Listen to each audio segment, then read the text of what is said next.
I'm just wondering if I'm covering up any microphones here with my my notes. No, that's okay. Should be fine. Is that okay?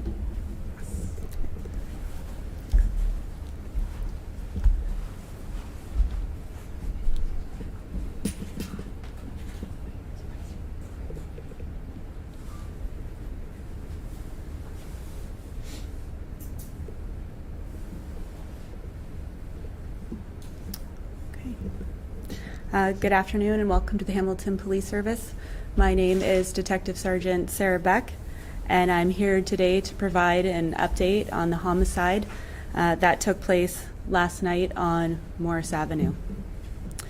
Last night, the Hamilton Police Service and Hamilton Paramedic Service responded to reports of a shooting at 8:12 p.m. First responders arrived on scene to find the victim lying in the roadway with multiple gunshot wounds. He was pronounced deceased at the scene. I can confirm the 23-year-old victim is Everton Frost from the Hamilton area. Our thoughts and prayers are with the family during this difficult time. It is still early in the investigation, and we are still working to determine the events surrounding the death, but we do believe at this time it was a targeted incident. I recognize we will have questions about the recent increase in shootings across the city.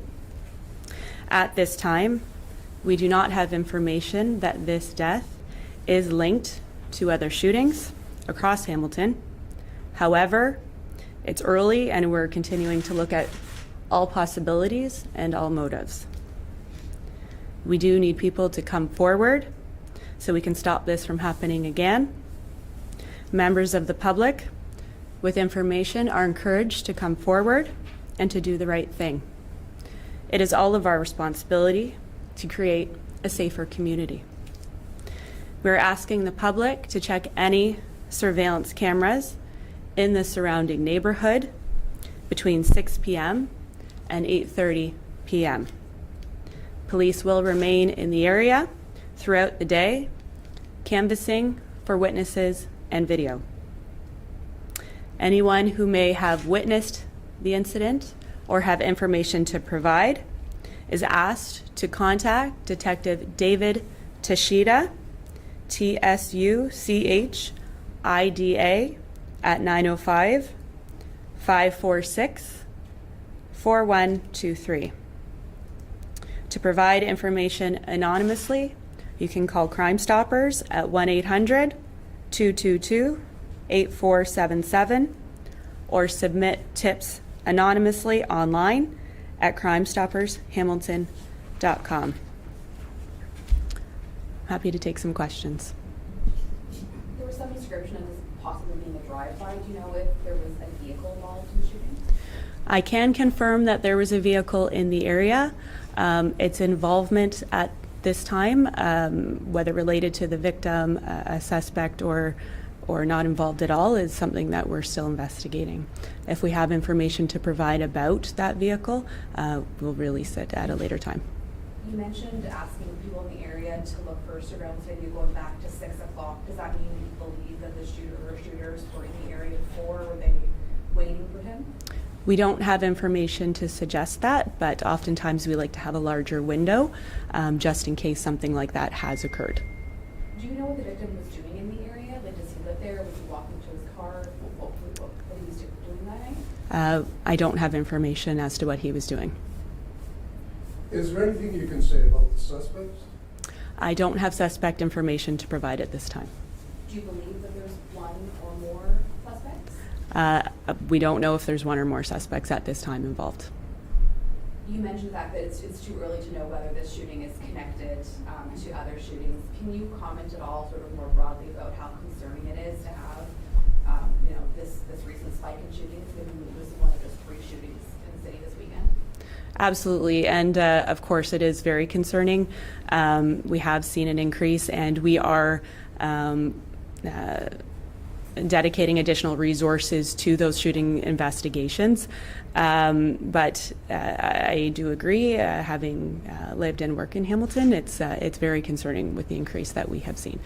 Were there people like out on the street when the shooting happened? Or was a possibility for bystanders being hit? It was later in the evening. We're still working to confirm and identify witnesses, so I don't have information that there were a number of people outside at the time. There were some people outside, and we are speaking to those people. With the chief expressing concern last week about the situation of illegal guns in Canada, many of them handguns, have you been able to determine whether this was a handgun or some other kind of gun, a long gun or anything like that? We're still working to identify the firearm involved. Regarding Mr. Frost, has Hamiltonian, Hamiltonian, yep. has the family been notified? Or does he have family? The family has been notified, yes, and we are meeting with and working with the family. Is there anything about him that you could share with us? Was he known to police? He was known to police. He has lived in Hamilton for a long time. And other than that, I don't have a lot of information to provide about him specifically. Did he live in that area? He does have family connected to the area. Any drug involvement that you can speak of? At this time, we're still looking at all motives and all possibilities surrounding his death. So at this time, we're not ruling anything out.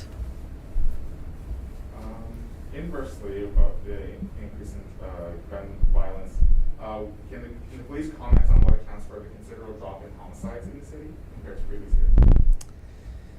I like to say great police work, but no, I can't speak to that. We have had a number of shootings and have been lucky that we haven't had more homicides as a result of that. But ultimately, we're continuing to work hard to solve the homicides that we do have. But to speak to that directly, no. Any gang connection involved here, do you think? Not that I know of at this time, but again, we're still looking into affiliations and acquaintances. Are you able to say if there was an exchange of gunfire? I'm not able to say that at this time. Were any weapons recovered at the scene? A weapon was not recovered at the scene. Okay. All right. Thank you very much. I appreciate your time.